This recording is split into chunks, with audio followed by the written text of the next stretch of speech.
అల్లూరులో నందమూరి తారక రామారావు వర్ధంతి సందర్భంగా ఘన నివాళులు. నందమూరి తారక రామారావు వర్ధంతిని పురస్కరించుకుని అల్లూరు మండల నాయకులు వైఎస్ఆర్ షాపింగ్ కాంప్లెక్స్ ఆవరణలో శనివారం ఘనంగా నివాళులర్పించారు. ఈ సందర్భంగా వారు ఎన్టీఆర్ చిత్రపటానికి పూలమాల వేసి గౌరవం అర్పించారు.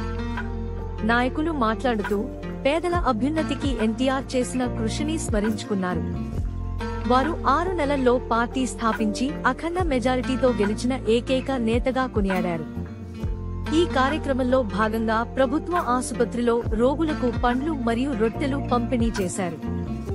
అంతేకాకుండా ఎన్టీఆర్ స్ఫూర్తితో పేద ప్రజల కోసం సేవా కార్యక్రమాలను కొనసాగించాలనే సంకల్పం వ్యక్తం చేశారు.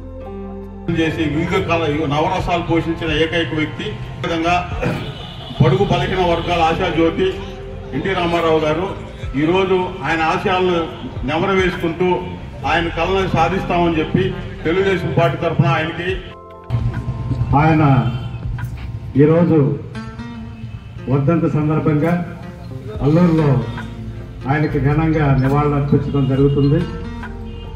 ఎన్టీ రామారావు గారు తెలుగుదేశం పార్టీ పెట్టినప్పుడు